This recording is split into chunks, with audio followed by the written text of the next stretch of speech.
नमस्कार, स्वागत है आपका आपके अपने चैनल उज्जवल जीके में और मैं हूं सीमा तेजस। आज हम पढ़ने जा रहे हैं कक्षा 6 का अध्याय 5वां मानचित्र, जो कि माध्यमिक शिक्षा बोर्ड राजस्थान अजमेर जो है उसकी बुक से बनाया जा रहा है। तो महत्वपूर्ण जो नोट्स हैं वही हम देख रहे हैं। पहला जो चौथा अध्याय था वो था हमारा ग्लोब। अगर आपने वो नहीं पढ़ा है तो पढ़ सकते हैं। ग्लोब के विषय में उसमें जानकारी दी गई थी। अगर आप रीट की तैयारी कर रहे हैं तो रीट की तैयारी से संबंधित एसएसटी की 200 वीडियोस आपको मिल जाएंगी।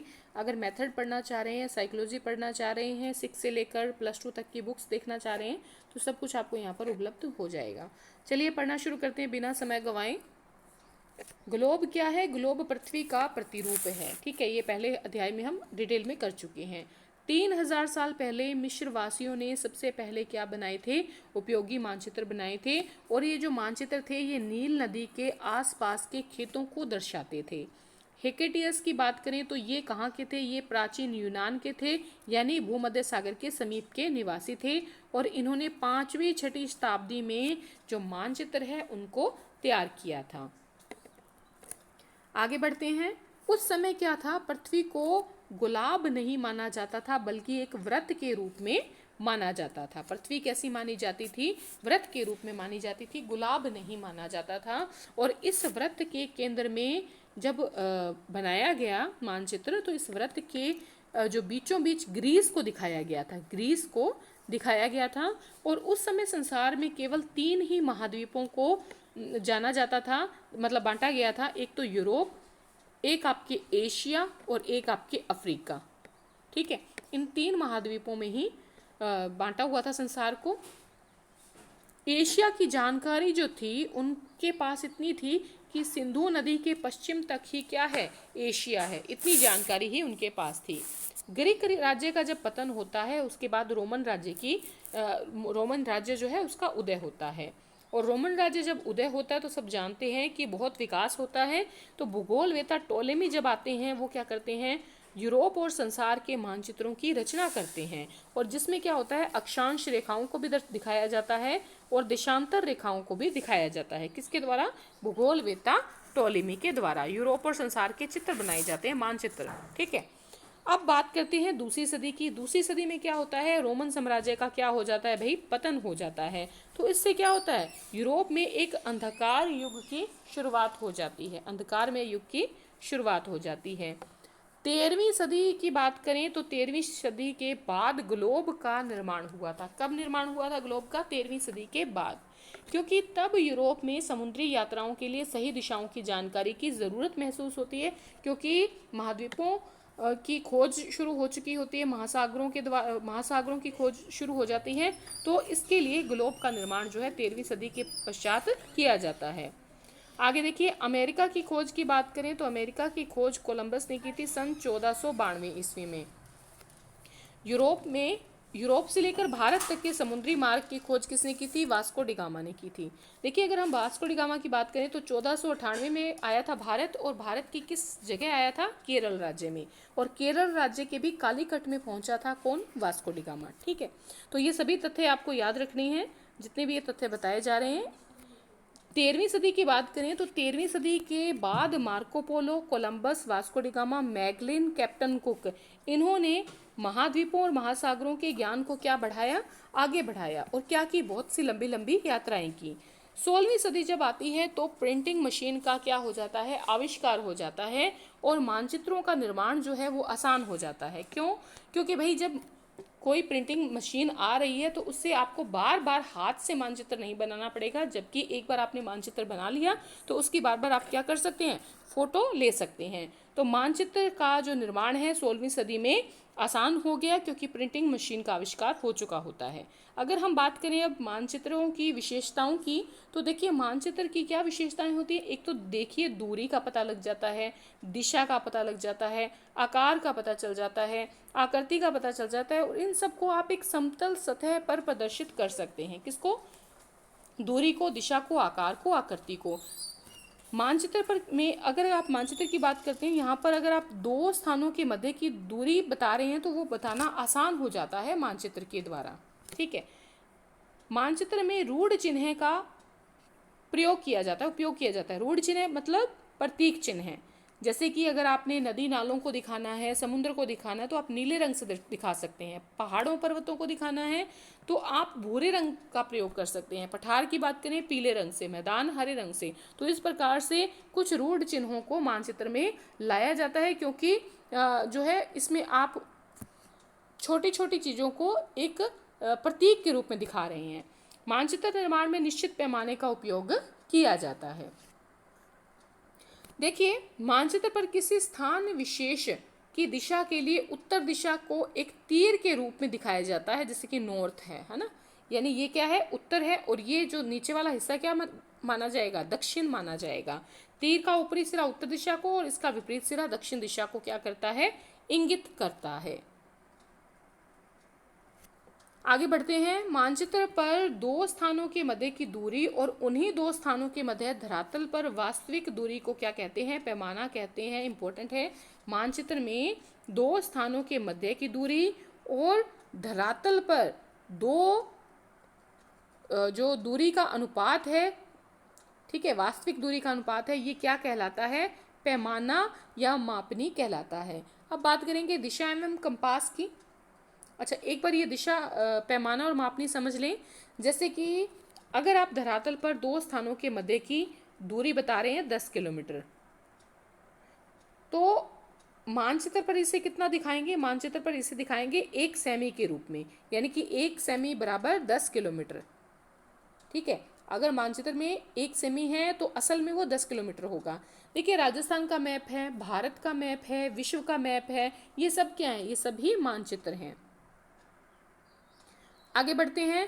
कंपास में एक चुंबकीय सुई लगी होती है जो हमेशा क्या दिखाती है, उत्तर दिशा को दक्षिण दिशा को बताती है। ठीक है, चलिए प्रमुख रूढ़ चिन्ह की बात करें। इससे पहले कंपास की थोड़ी सी और बात कर लेते हैं। ये क्या है, उत्तर, ये क्या है, दक्षिण, ये तो समझ लिया। ये क्या है, पश्चिम, और ये क्या है, पूरब। अब जो ये चिन्ह है ये क्या बन जाएगा, ये बन जाएगा उत्तर पश्चिम। ये क्या बनेगा, दक्षिण पश्चिम।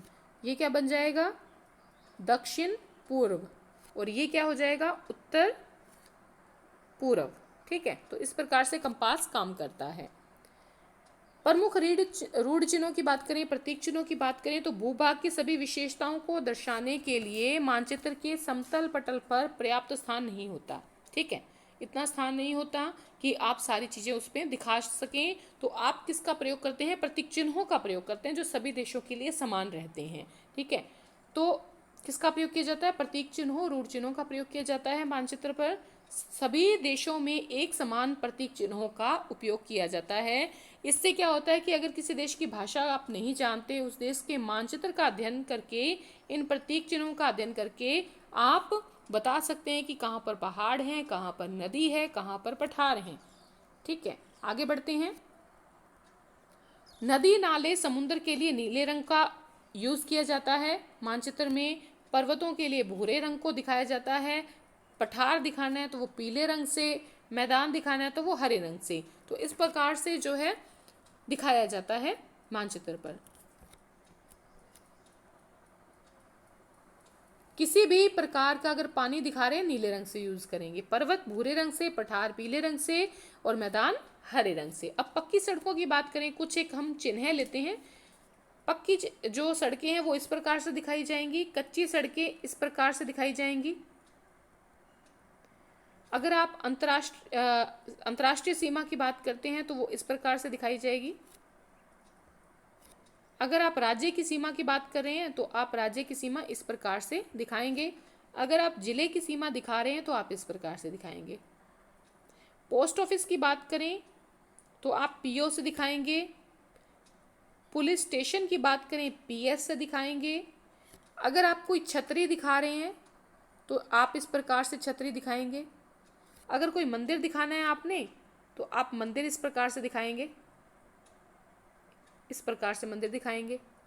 कब्रिस्तान दिखाना है तो इस प्रकार से कब्रिस्तान दिखाएंगे। तो इस प्रकार से बहुत सारे जो हैं रेखा चित्र, बहुत सारे रूढ़ जो चिन्ह होते हैं वो बनाए जाते हैं। आगे बढ़ते हैं रेखा चित्र की ओर। अगर आप किसी मित्र को पहली बार अपने घर बुला रहे हैं तो आप क्या करते हैं, वो पहली बार आ रहा है तो उसको घर का पता समझाने के लिए किसका प्रयोग करते हैं, रेखाओं के माध्यम से कच्चा चित्र खींचते हैं जिसमें कुछ मुख्य स्थानों को दर्शाया जाता है। जैसे आप बताएंगे इस गली से मुड़ जाना, वहाँ मंदिर आएगा, फिर एक दुकान आएगी, तो जो कुछ महत्वपूर्ण चीज़ें हैं वो आप दिखाते हैं।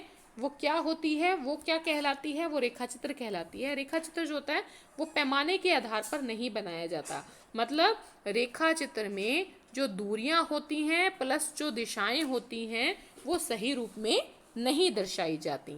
अब देखते हैं खाका क्या होता है। खाका मैंने आपको पहले भी बताया था एनसीईआरटी की बुक में, किसी छोटे क्षेत्र का बड़े पैमाने पर खींचा गया रेखा चित्र क्या कहलाता है, खाका कहलाता है। मतलब अगर आप विद्यालय भवन बनाने का खाका बना सकते हैं, ठीक है, छोटी चीज को बड़े पैमाने पर दिखाना। खाके का पैमाना क्या होता है, 1 सेंटीमीटर बराबर 1 मीटर या इससे कुछ अधिक। अगर हम मानचित्र की बात करें थे तो वहां पे क्या था, 10 किलोमीटर को कैसे दर्शाते थे, अपने 10 किलोमीटर को दिखाते थे 1 सेमी में। लेकिन यहाँ पर जब आप खाका तैयार करते हैं तो 1 सेंटीमीटर बराबर 1 मीटर या कुछ उससे अधिक हो सकता है। अब बात करते हैं मानचित्रों के प्रकार की। देखिए मानचित्र कई प्रकार के होते हैं। मुख्य मुख्य जो मानचित्र हैं उनकी हम बात करेंगे। भौतिक मानचित्र क्या होते हैं, भौतिक मानचित्र होते हैं जो पृथ्वी के किसी भूभाग को का जो भौतिक स्वरूप है उसे दिखाता हो, जैसे पहाड़, पर्वत, मैदान, नदियां, महासागर, इनमें इनको दर्शाने वाला जो मानचित्र होता है क्या कहलाता है, भौतिक मानचित्र होता है कहलाता है। अगर हम राजनीतिक मानचित्र की बात करें तो उसमें क्या दिखाई जाती हैं, सीमाएं दिखाई जाती हैं, किसकी, देश की, राज्य की, नगर की, शहर की, गांवों की, विश्व के विभिन्न देशों की क्या दिखाई जाती हैं, सीमाएं, बॉर्डर दिखाया जाता है, उसे क्या कहते हैं, राजनीतिक मानचित्र कहलाते हैं। भौतिक मानचित्र में किसी भूभाग के भौतिक स्वरूप की जानकारी दी जाती है। अब बात करें विषयक मानचित्र क्या होता है। विषयक मानचित्र को याद रखिएगा, थीमेटिक मानचित्र भी कहा जाता है, जो किसी वस्तु विशेष की जानकारी प्रदान करता है। वस्तु विशेष माने परिवहन, तापमान, वर्षा, वन, उद्योग, जनसंख्या, खनिज आदि के जो वितरण को दर्शाने वाला मानचित्र होता है वो विषयक मानचित्र कहलाता है। आगे है भू संपत्ति मानचित्र। ये किसके पास होते हैं, ये पटवारी के पास मानचित्र होते हैं। भू संपत्ति मानचित्र मतलब इसमें पता चलता है कि कौन सी जमीन किसकी है, गांव के खेतों का नक्शा इसमें दिखाया जाता है, ठीक है। इन मानचित्रों को कैडेस्ट्रल मानचित्र कहते हैं, भी कहते हैं, CADASTRAL, कैडेस्ट्रल मानचित्र या कैडेस्ट्रल मैप भी इनको कहा जाता है। और इन मानचित्रों में छोटे क्षेत्रों को बड़े या विस्तृत रूप में दिखाया जाता है। आगे बढ़ते हैं मानचित्रों के महत्व की ओर। देखिए मानचित्र जो है पृथ्वी का या उसके एक भाग का द्विआयामी क्या होता है, चित्रण होता है। मानचित्र को एक स्थान से दूसरे स्थान पर ले जाना आसान होता है। इसमें छोटे गांव, शहर को भी दिखा सकते हैं। एटलस विभिन्न प्रकार के मानचित्रों का संकलन होता है, इम्पोर्टेंट है, जिसमें बहुत सारे मानचित्र होते हैं और इनको हम आसानी से एक जगह से दूसरी जगह ले जा सकते हैं और विस्तार से ये एटलस हमें जानकारी प्रदान करते हैं। और अंतिम पड़ाव है हमारा शब्दावली की ओर। ग्लोब क्या होता है, पृथ्वी का प्रतिरूप या मॉडल। विषयक मानचित्र क्या होते हैं, किसी विशेष तथ्य की जानकारी देने वाले मानचित्र विषयक मानचित्र होते हैं, जैसे कि किसी परिवहन, तापमान, वर्षा, वन, उद्योग, जनसंख्या, खनिज आदि की जो जानकारी या उसके वितरण को दर्शाने वाले मानचित्र। फिर दिक्सूचक यंत्र यानी कि दिशा बताने वाले यंत्र या कंपास जिसको आप कह देते हैं।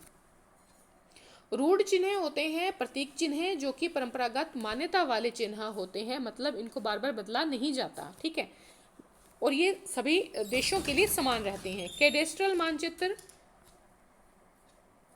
कैडेस्ट्रल का मीनिंग है, कैडेस्ट्रल होती है भू संपत्ति। क्या होती है कैडेस्ट्रल, भू संपत्ति। और एक चीज और, जो भू संपत्ति मानचित्र है इन्हें कहते हैं कैडेस्ट्रल मानचित्र, और जो होते हैं विषयक मानचित्र उन्हें कहते हैं थीमेटिक मानचित्र। अब दो प्रश्न देखते हैं हम। दिशा सूचक यंत्र की सुई हमेशा दर्शाती है, तो सुई हमेशा उत्तर दिशा को प्रकट करती है। अगर वास्को डी गामा की बात करें तो वास्को डी गामा ने किस देश तक आने के लिए समुद्री जो मार्ग है उसकी खोज की थी, तो भारत की खोज की थी, ठीक है, भारत आने के लिए इसने समुद्री मार्ग की खोज की थी। तो इस प्रकार से आज हमने छोटा सा अध्याय था हमारा मानचित्र का, इसके बाद हम पढ़ेंगे महाद्वीप वह महासागर, जो कि हमारा क्या है, पाठ या अध्याय 6 है। अगर आपको वीडियो पसंद आई है लाइक करें, अधिक से अधिक मित्रों में शेयर करें। गुजारिश है आपसे शेयर करें अधिक से अधिक, और चैनल को सब्सक्राइब करके पास वाले बेल आइकन को ज़रूर प्रेस करें, जिससे आपको नई नोटिफिकेशन समय रहते मिले। धन्यवाद देखने के लिए।